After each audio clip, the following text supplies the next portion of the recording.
Aloha, this is Dan.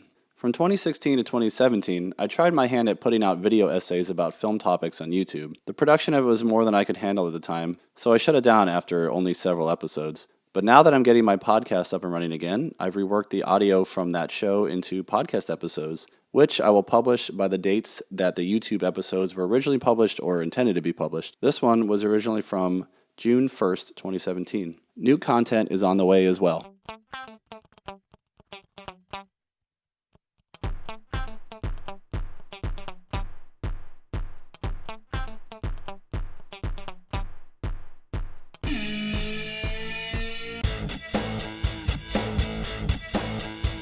So since I have Dave here, we want to do another quick one and talk about, this time, the homogenization, in my mind, of what's happening in the Hollywood blockbuster right now. So I've seen a slew of movies in the past few years that have given me this sort of, this inkling, something's off, something's just not quite right about the way that I walk out of a big budget blockbuster studio film. Those used to be, my favorite kinds of films. I loved going to big event movies that, felt like they were sort of, end all be all of whatever that genre or franchise or whatever at the time that they came out. Like this is the thing now. Like this is the movie that's gonna change all movies or whatever. Colors and effects. So as I've been seeing more and more, movies that are attached to franchises and that are these, big budget, like 500 million or more in terms of production and marketing. Now, and after the summer of 2016, I've reached a point where I feel like I'm watching the same movies over and over again, even though they don't have the same characters necessarily and the same plot and all that kind of stuff. I still feel like the movies feel the same. I'm walking out with the same reaction, which is kind of like, that was okay. Yeah, I was like, oh, that's pretty good, and then just no real visceral action. I don't think about the next day or...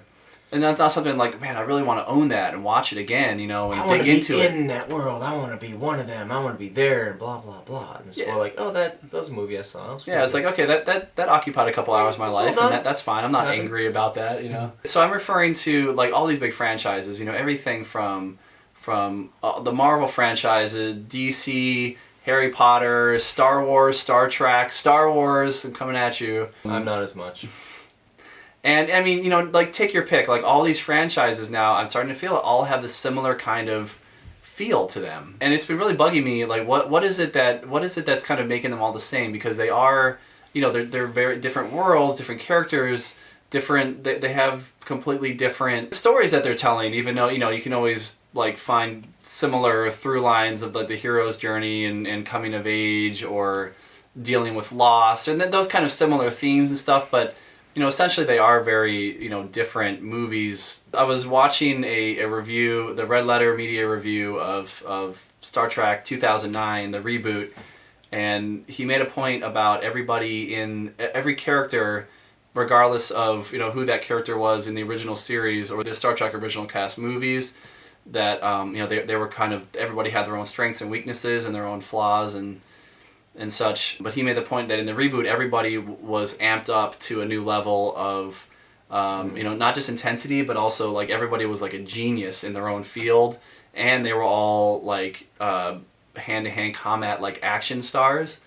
And I realized that that's what's been bugging me this whole time about how I feel like Hollywood is homogenizing their franchises, is that they're making every character is now a, like, flawless superhero. So a few, like, cases in point with this is, like, I mean, so Star Trek, that one's obvious. You have, like, Kirk and Spock and McCoy and Sulu and Uhura.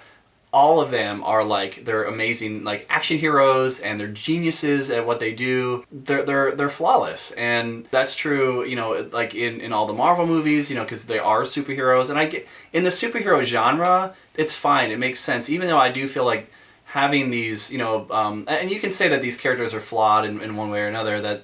But what I'm talking about is when you put them into a situation.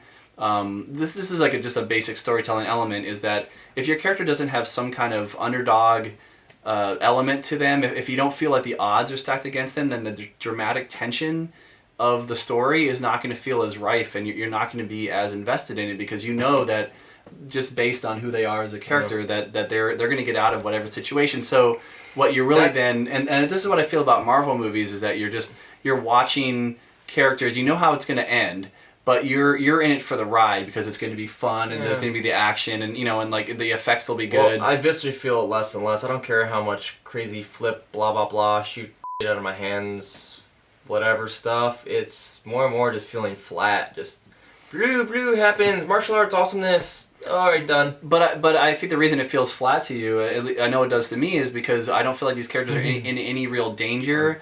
And it's not just because I know the franchises are going to go on, but like I say, in that genre though, that's kind of like a curse of that genre, and it is what it is. But I feel like studios have seen the success with the superhero genre now, so they're applying that to every other movie. So I watched, I've already talked about Star Trek, but I just watched Star Trek Beyond, and I was excited for it because I like Star Trek, and I love I really like the J.J. Abrams original reboot, and for what it was, and I was a supporter of Into Darkness, even though I did feel it was repetitious. Me too. And it had some asinine, like trying to, the whole Khan thing was unnecessary, but I understood. I liked it as much as the first reboot. Yeah, I thought it was totally, it was fine. It was entertaining. It had a lot of, it was very. It was like an intense, visceral movie. And so then I just saw Star Trek Beyond, and I was so uninterested and uninvested in that movie because I felt like, first of all, it didn't have the same like kinetic energy that Abrams brought to which was interesting for Justin Lin, having been a Fast and Furious director. I just felt like it was just very bland, and nothing was really that compelling or interesting with it. But more so, I never felt like anybody was ever really in any real danger, especially after they get to the planet and they go about their adventure. It was just, I don't know, there was just a lot of downtime, and then when action did happen, it was so rote and predictable. There were things that were set up that were never really explained or explored, like the girl Jayla had like this gel stuff. They just kind of showed that she had it, and then Kirk used it later. And I was just like, okay, well, there's this gel stuff. Well, like that with a lot of these movies, I saw it and I liked it when I saw it. Like Civil War, that surprised me. I was so sick of these big production movies, and I was like, I don't care. I'll somehow end up seeing it, and it was great actually. But then my litmus test of if the movie really meant something to me or not is if it impacted me. I think about it, I feel about it. Like when I'll talk about it some other time, when I saw Hacksaw Ridge, that movie impacted me, despite whatever flaws it may have. And these movies, just like Star Trek Beyond, I liked it when I saw it. It was a good movie. I haven't thought about it since. It's just something that came out, and it just was this another few hours I spent watching some adventure that happened to be Star Trek characters. I don't hate that movie by any means, but it's just mild. It was just another Hollywood homogenized wag the dogness. And I hate to say it, and I'm going to go out on a limb here that I might get flack for, but I feel the same way about Episode 7 of Star Wars.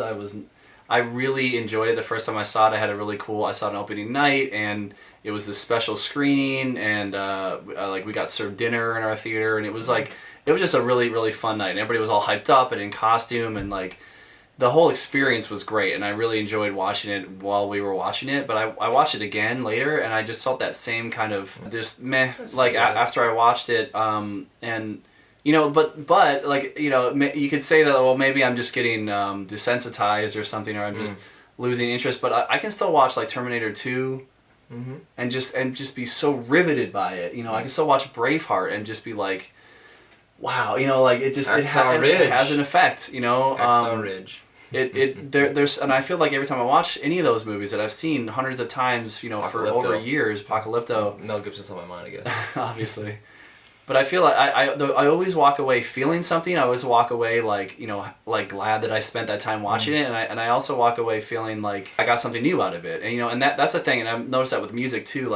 The music that has really stuck with me and influenced me over the years is stuff that I feel has kind of evolved with me as I've gotten older.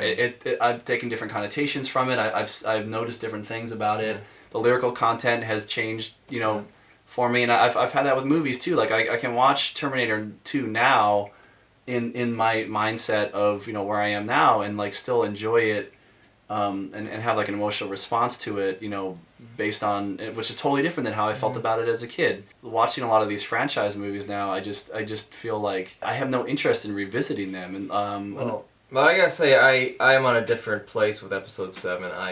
It impacted me more the second time. I haven't seen it a third time. Maybe it won't hold up for me again, but just having a feeling that the Star Wars universe post prequels is back feels so good that maybe I look past flaws. I could see that feel of it being homogenized because it's so, you appeal to so many people at once and the masses. Well, but that's not really what I'm talking about. So in this case, I'm not talking about the flaws and everything. I can always look past flaws of a movie and still enjoy a movie for, you know, for what it is and how I like emotionally respond to it. But for episode 7, I'm talking about, you know, the original point that everybody in the movie was like a superhero, especially Rey. She was perfect at everything, and I know that was a big criticism, and people are, you know, defenders are like, well, don't worry, they're going to explain it later, there'll be a reason that she's so good at everything. But it wasn't that she was good at everything that bothered me, and everybody else in the movie I just felt that they were indestructible. I never, even at the final lightsaber fight, I felt like I knew she wasn't going to be bested by Adam Driver's character because she was perfect, and she was a superhero.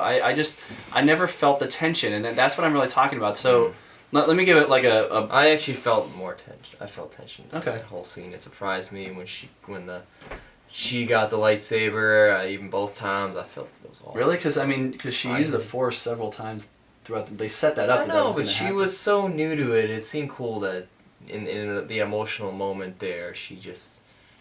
I respect that. Came forth, and I felt that a lot more than I did do anymore. But I'm not. I'll admit I'm more of a sci-fi and sci-fantasy geek than a superhero geek. I'm not huge in the superhero thing, except with Batman. But what I'm saying is that cliche, everyone loves Batman, of course. But what I'm saying is that all of these characters have that same innate problem. Is that they're too good, they're too effective, they're too powerful. And I don't feel that the stakes are ever very high. Yeah, they're not vulnerable enough. So, like, you know, if you flip it around... That's one thing Hacksaw Ridge got right, because everybody felt so vulnerable. But, I mean, I've been using, like, Terminator 2. I always talk about Terminator 2. I mean, it's obviously, like, one of my favorite, if not my favorite movies. And I think the reason that movie affected me so much, when I first watched it when I was, like, 11, I was scared to death for not just John Connor and Sarah Connor, but the Terminator... Because the T-1000 was so imposing. He was indestructible, and they showed you over and over and over again that they kept trying to kill him, and he kept coming back. Yeah. And that was scary. That really, still now, like watching it, you know, there's always like, feels like there could be a little chance that the T-1000 can get the upper hand on them. And you know, there's a myriad of examples of other movies, and like Die Hard is another great example. Is like the first one. We'll ignore the sequels for a minute, but the reason that, you know, Die Hard is such a classic, I think, is because John Connor was just John McClane. Not only was he like just an everyday, you know, like blue collar guy that people could relate to, but that also was his big flaw, was that he didn't have a perfect, you know, answer to every situation. Like the situation where he had to run through glass, there was nothing he could do, and then that affected him later. That he had a harder time fighting people because, you know, like stuff like that. Like in movies where you feel like the protagonist can fail, I'm more invested. Another example that I saw more recently, and I'm going to talk about Neil Blomkamp all the time because he's quickly become one of my favorite directors. But one thing that I really enjoyed about all of his movies, but especially, actually District 9 and Elysium, was that the main characters were like against really, really tall odds, to the point that, you know, I was really unsure, like in Elysium, that Matt Damon was ever gonna best the bad guy, and same thing in District 9, like, you know, there's just so many things going wrong for them. Well, it reminds me of, in contrast to that, Stranger Things, probably the best TV show I've seen in 2016. The one criticism I have is the girl's psychic powers are conveniently just too powerful, just so powerful. It was like Deus Ex Machina for many scenes. Really? It would have been great if there was like more sense of, I mean, they were starting to show it because she'd bleed every time she'd do it out her nose. And it would be great if there was a sense that like it would fail her more, but like it got them out of too many situations. But other than that, that was phenomenal. So I think this is the kind of the through line of even though you can point to all the different ways that the main characters in all these franchises are different, and that they are flawed, and that the stakes are the odds are against them and the stakes are high, but I think that's one reason we were talking about earlier why The Dark Knight was so well received, because still fully love that movie, because Batman won't die, he's superhero, but he's constantly put in no-win situations there. Well, and that was interesting. The Joker's his main foil. That's the beauty of it. Yeah, and what they did in The Dark Knight, that I think that it was especially, because you're right. Like a superhero, you're not going to kill him, and of course, which they didn't even when they had the chance in Dark Knight Rises, which. I could go on about Dark Knight Rises forever, but I agree with you that the what they did was, even though you knew that as a superhero he wasn't going to fail, or I mean they weren't going to kill him, but that wasn't the biggest stake that was raised against Batman, because Batman was an ideal, and he stood for something, and that the Joker could have easily unraveled, like so in that case, and it did happen at the end, and that to me that proves too that if you do have a franchise and you have characters that aren't going to get killed off, you have to at least give them some kind of stake that they could fail at, that could be but their mission. Yeah, not just life and death, but their whatever mission or that was really what was at stake in The Dark Knight, right? Was that who was right? Was it the Joker that was right, or was it Batman that was right? And it was always on the edge of a knife. Like you could see Gotham kind of going either way. And that's a good point. Like in the writing of that movie, that they did a good job of not making Bruce Wayne and Batman like an infallible superhero, just based on the thematic content of the movie, and that's a great point. But then like you have other movies, like another example is the Fast and Furious movies that started out. Those weren't brilliant movies or anything. I've only seen the first one all the way through, actually, both times, which I liked. There's like 8 now, right? Yeah, I've only seen the first one. So. But what they started out as like movies that were pretty standard, in their genre, and they had varied characters that had different characterizations, and they had different flaws and things. And now they've become like they're like superheroes with cars. Like Vin Diesel can roll down a hill for like a mountainside, like in a car, and walk away unscathed. So like the action looks cool. But I was in whichever one that was, 6 or 7. I was like, all right, or like the one where they jump the car in between buildings. I was like, that looks really cool, and I was like excited in the moment that like, wow, they're really doing this on screen. That's really cool. But later, like I haven't wanted to watch those movies since, because I knew that like they were going to be fine, because they're all like amazing at everything that they do, and I just never feel like they'll defy physics and human anatomy and. But it's not even that. It's just like it's just that I feel like in terms of story and like dramatic tension, that there's no dramatic tension. Dramatic tension. Germanic. Germanic. The Germanic people. Germain. Gervais. The content of the Germanic people. I'm just free association at this point. I'm leaving all that in there. I don't know, it would be nice to see more movies where it's just not big, larger-than-life, destructible, superhero, protagonists, people. But, like I said, I'm putting my faith more in the streaming world, more over Hollywood these days. And I put no faith in Hollywood, and when Hollywood surprises me, all the better. Hollywood's starting to become more of a fossil that's just struggling for life. Well, I mean, obviously they're doing something right, because they're still on their big tentpole movies. They often also Hollywood specializes in these huge budget production action whack the dog movies, not good movies. But it seems to be that those movies exist only for like opening weekend box office returns, and that I don't. And then I guess like casual viewers, but for people that really love film as a medium, But that it seems that people that love movies, that they're not made for us as much, because they don't have anything like deeper to dig into. They're not timeless. They're not lasting. They're not. To me, they're not like great art. They're just. I mean, there's a lot of artistry goes into them, of course. But in terms of like, to me, what really matters about the quality of a movie, which is the story, they're lacking. And I just as a moviegoer, I'd urge Hollywood to give us as an audience a little bit more credit, that we can actually be invested in a movie, that whether or not it's part of a franchise, where the character doesn't have to be a superhero with like who's infallible, to be entertaining or exciting, that they can actually be flawed. I'm not expecting Home to do anything for me. They're gonna do what they're gonna do, and once in a while I'll see something that I feel like paying for, but I don't care. I have Netflix and Amazon Prime, and maybe that's Hulu. That's also popping up, and they're starting to have. There's Amazon Studios now apparently, and I'm actually excited what these streaming services are bringing, and Hollywood's just there for big budget, pretty colors, really. Purdy. I'm not just a number to be wagged, so I don't care. But I'm cynical. That's good.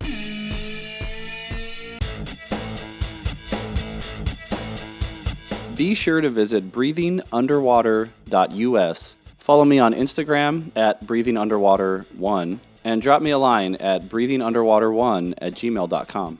Please note that I do not claim any ownership of any media presented in this podcast, which is only used for promotional purposes unless otherwise noted. And all views and opinions are those of the person expressing them and do not represent any other entities discussed in this podcast.